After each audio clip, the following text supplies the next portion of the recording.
Three wildly similar success stories that I have to share with you today. And I'm calling them wild because they all came in on the same day. Don't get me wrong. I work with a lot of people through my coaching business, and I'm used to success stories coming in. But I don't think I've had the experience of three in a day. All the same type of manifestations, too, by the way, all specific person. Wild, wild to me. Very, very wild. So, if you would like to hear the step by step, because your girl took notes on what they did, you might want to stick around for this video. Hello, my fellow flawless, limitless, sexy, sassy, saucy HBICs. How are you on this lovely morning, afternoon, or evening? How are you all? I hope you're all doing fabulous. I hope you are all choosing to be the versions of yourself, choosing the identities of who you want to be, the life you've always wanted. I hope that's what you're doing, because I'm going to be honest with you. That is one of the things all three of these people have been clearly successfully doing. I hope that's what you're all doing because it works.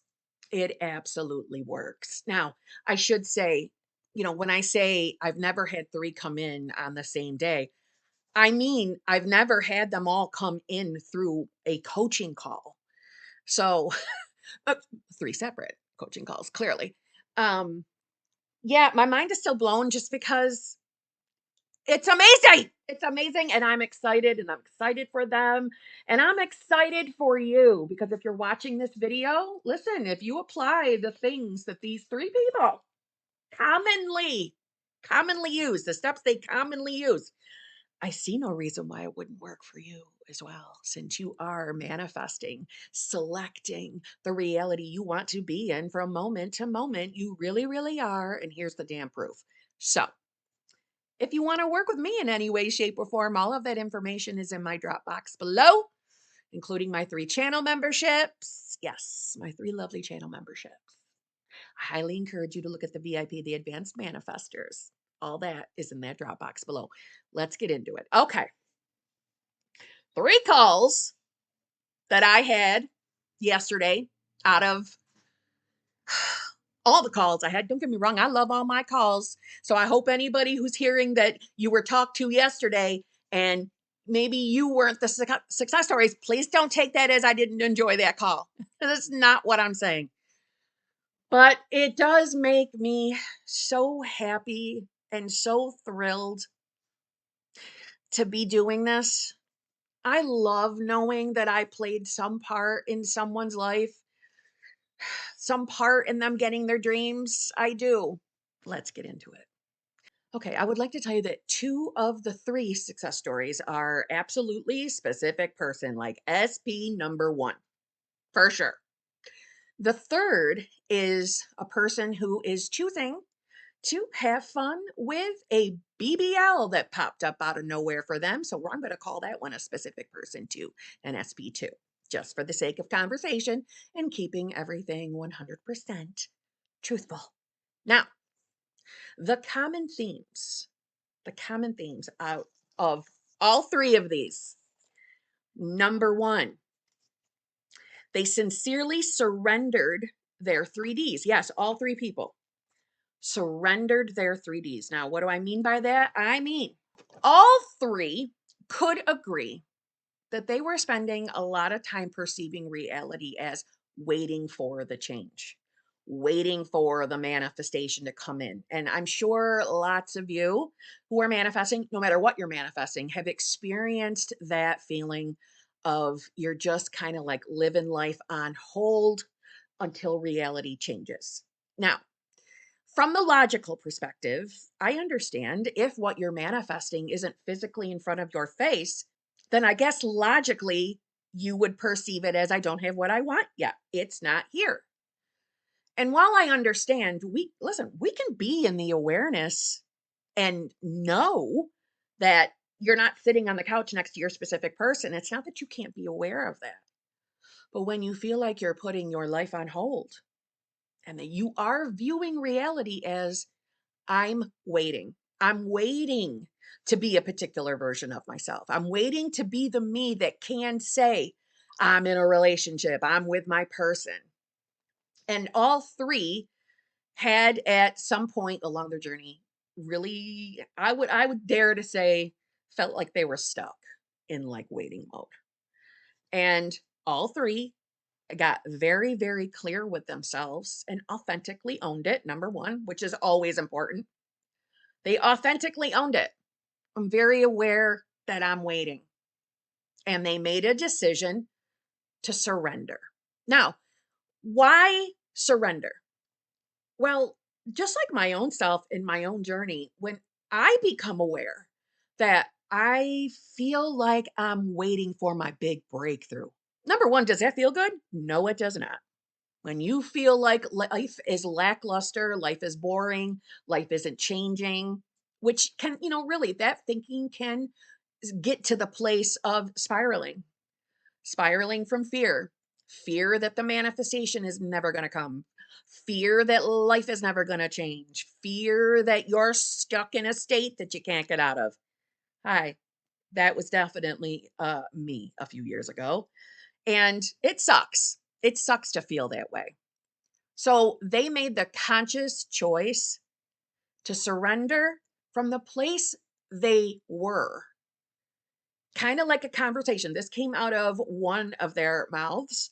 I inherently didn't know what else to do. I didn't know what else to do. I totally resonated with that. And I'm wondering if any of you out there resonate with that thought too. I just inherently didn't know what to do anymore. I knew I was waiting and I wanted to stop being that person. Again, that rang very true to me as well. I remember feeling that way when I was very much stuck in a state in September of 2022. So, from the place that person was, she really just spoke out to the universe, spoke out to God, spoke to her own I amness. I don't know what else to do to stop waiting, but my intention is to surrender it. My intention is to surrender. I am willingly surrendering this state of consciousness that I am aware of being in. So they surrendered. I really want to keep talking about surrender because I think number one, I have videos on surrender, but I think there is something in the authentically owning where you are. And I should have put that as step number one, truthfully. But it is. It's a get real with yourself moment. What are you afraid of? What are you really holding on to? And all three of these people came to the awareness or came to the authentic place of saying, I know that I am perceiving reality from the place of waiting and I'm choosing to surrender it. Now, so one person had that conversation with their I amness, with the universe, with God, with their subconscious. My heart's intention is to release this state. Number two person actually said, I want to know what it feels like to not wait. I want to know what it feels like to feel confident about my reality. I thought that was interesting because to me, that's really no different than asking yourself the what if question. What would it feel like if you had your manifestation? If it was here, what would it feel like? Well, use the logic on that. What is our brains prepared to do? The brain wants to work for us. The brain wants to find solutions, to find evidence of what thoughts you're choosing to marinate in or what stories you're choosing to tell yourself. In my opinion, the brain answered her. I want to know what it feels like to not worry, to not feel like I'm waiting on my reality. And the next morning, she woke up in that state, in the new state. Just saying, I too have had that experience. I have to say, and it's not a shock because obviously I was working with these people that their experiences felt very, very reflective. In other words, I could see myself in a lot of their experiences and in the steps they took. I could see myself. I remember moments of feeling the exact same way. So they surrendered their state, they surrendered their 3D, they surrendered the waiting. Number two, they all three took a moment or two to really think about, what does it mean when we hear people say, or when we hear Kim say, what does your new self look like, feel like?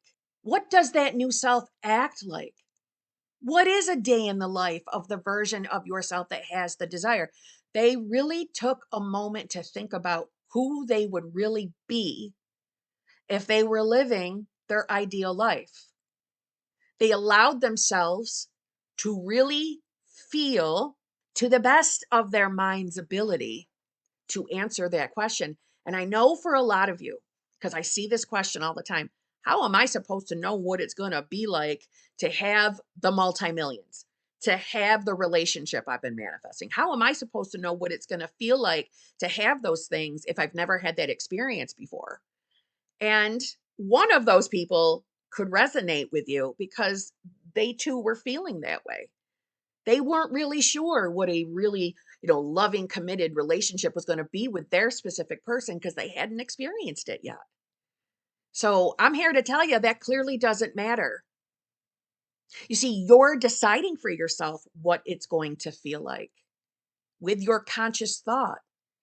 The reason why you want your manifestation really is the answer. For this person, it's, I would feel content. I would feel content with my life. I would feel fulfilled. So again, all three of them really took a moment or two to really ponder that question. What would be different about me if the manifestation was here? And I want to say all three of them was very aware that I can't force reality to change. I can't force my specific person to show up right now in this moment. I can't force it, meaning the physical. I can't force the physical 3D, but I can think about what my part is in that new reality. I can think about who I would be. Now, if you've been on my channel long enough, you've heard me say this before. Who is the version of you that has the desire? You can put the focus on who you would be. You can ponder that thought. You can think about what life would be like. Number one, you just trying to answer that question. You're pondering it in imagination. Well, what do you think is happening while you're imagining it? You're going to that reality. You are going to that version of yourself. You really are inhabiting him or her in that moment. That's how powerful your imagination is. It's your direct connection with source. Direct. If you don't believe or you don't resonate with the word source, well, insert the one you do. Is it universe? That's your direct connection to the universe. So they got clear on who they think they would be as the person with the manifestation, with the specific person. All three of them for the number 3 step, after they really took the moment to think about who they would be as the person living with the manifestation, they asked themselves, does who I'm showing up as, or who I have been showing up as, does that look and feel like someone who believes they're experiencing the life they've always wanted? So in other words, they took a look at the habits that they were holding. Does how I show up to reality every day and the thoughts I choose to think and sit in and marinate in, or what I daydream about, or what I just imagine about, are my habits in line with the person I want to be? Or am I still doing things I know I wouldn't do if I had what I wanted? I will say the most common out of the three people, the biggest one was checking their person's social media. Now, that's not anything new, and some of you have already cut that habit out. So well done. But they got serious about it. They stopped pushing their 3D. They stopped the habit of checking on their specific person. And for one of them, because 2 out of the 3 wasn't doing this next one, but one of them was, and that was reaching out to their specific person. Reaching out because they were struggling with the reason behind why they were reaching out, which I thought, I'm going to say it right here. How authentic and honest with themselves did they have to be to own that? And that is a big deal. It's a bigger deal than some of you think. And the reason why I'm saying that is because when we're doing something out of fear, how in the hell is that person then maintaining the state of the wish fulfilled, maintaining the state of having the desire? When we operate from fear, it's very clear that we are not in the wish fulfilled. Being in the wish fulfilled and taking inspired action, it wouldn't be coming from fear. No, a lot of the actions we take when we're afraid is just that. We're like a kitty cat backed up in a corner trying to claw our way out. So, for example, we'll use my old self. I used to be that person that would deliberately reach out to my specific person, especially in the moments that I was afraid I was never going to get the full, beautiful relationship I wanted. I was like that kitty cat, stuck in a corner, terrified I was losing the thing I wanted. So my physical actions was like clawing out at reality. So think of it as I was clawing out to the physical 3D through my phone to my specific person so I could have the reassurance that that person was still there and interested in me, hopefully getting a better version of my person, hoping that he would say the magic words that would let me feel good enough for the rest of my day, because that's how much power my 3D had over me. If I didn't get the message I wanted, if I didn't hear the words I wanted, I would let that ruin me. I would let that ruin my whole day, because what was I doing? I was attached to my reality. I was way too attached to my 3D. I was attached to my senses. I allowed my senses to dictate my mood, my happiness. And this person was doing the same. They were reaching out to their specific person from the place of fear, from the place of maintaining him. And it just wasn't yielding the results she wanted. So she released that. At minimum, she would no longer reach out if she felt she could not authentically claim that she really was her ideal self, her new self, or in the state of the wish fulfilled. So again, did she have to cross that bridge of conquering the fear of, if I don't reach out, he's not going to? Yeah. Yeah, she did.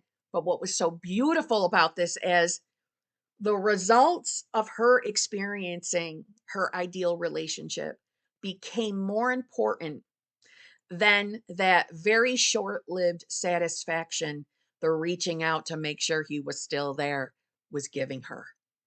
And I will say, I'm sure some of you are already starting to realize that when you're trying to force things out here, it might make you feel good for a little bit, just like it used to do for me. But then when it finally came to my awareness that this is not something I can do, this is not sustainable. It's not making me happy, poking at my 3D, begging him to talk to me. It's not fulfilling me anymore. It was very short lived. And I would immediately go back to worrying. And she was noticing the same exact thing within herself. So, again, all 3 of them did their honest, authentic best to stop taking actions from fear, from an old state. They wanted to live also freely, comfortably. And I will say, all 3 of these people Are people doing their best to apply what they've learned? Just like I know a lot of you are, just like I was, but I was still operating from fear. And again, all three of them really took a close look at, why do I do this and why do I do that? Am I doing it as a backup plan? Am I doing it because I'm afraid that this manifestation is never going to come? And if they answered, yes, that is why, they cut that habit. And number four, this one's going to sound probably a little controversial. Okay. And let's just keep it real. I don't believe in coincidences, right? Well, let me just tell you how yesterday, when these calls came in, okay, and I started taking notes because I couldn't believe by the time the third one came in, I was like, what is happening here? When I took notes, ironically, I also happened to read a comment of someone asking me to make a certain type of video. And this step number 4 is asking me to make a video about this topic. So when all three of these people claimed this is something they did, I'm like, okay, that not a coincidence. I clearly need to make a video of this on their own, but they dropped all their techniques. All three of them stopped with manifestation techniques. They stopped. Now, I do want to say, listen, we were never meant to be stuck in manifestation techniques. We were meant to utilize techniques to build a habit in our thinking. Thinking a thought doesn't have to be called a technique. It's your thinking regardless, right? Okay. All three of them had really taken to heart what I said, what I do to manifest, how I make my decision that I am this version of myself. I decide who I am and I live my life knowing my decision is with the word of God, with the authority of I amness as source.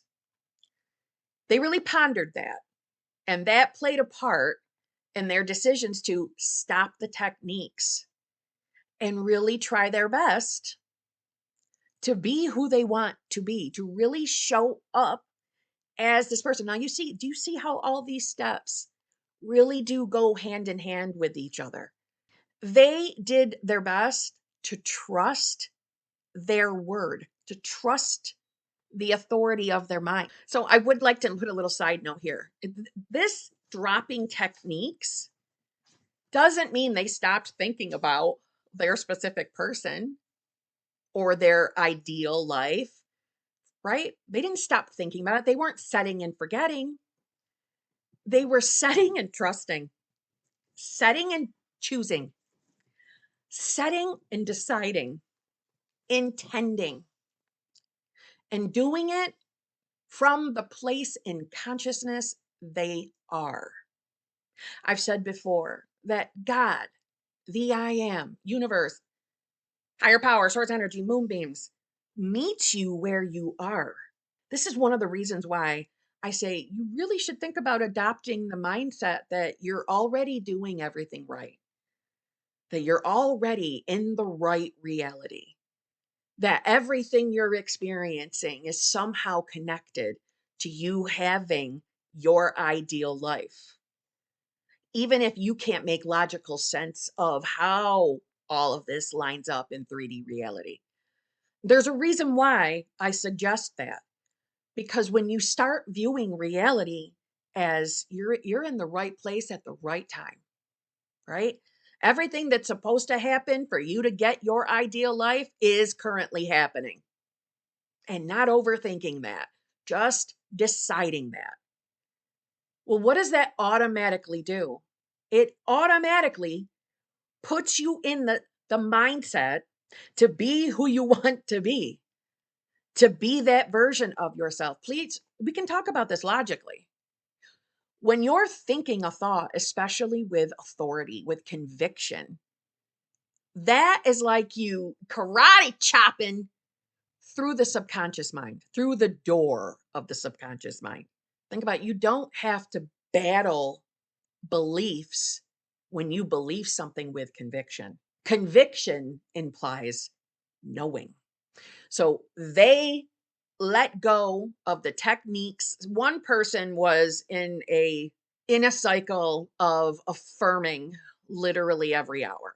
And she really, and I appreciate this, she really took to heart how I told her, do the techniques you want if they feel good, but when they feel like you're setting an alarm to affirm, but you don't really think that stuff's working, that you're kind of wasting your own damn time.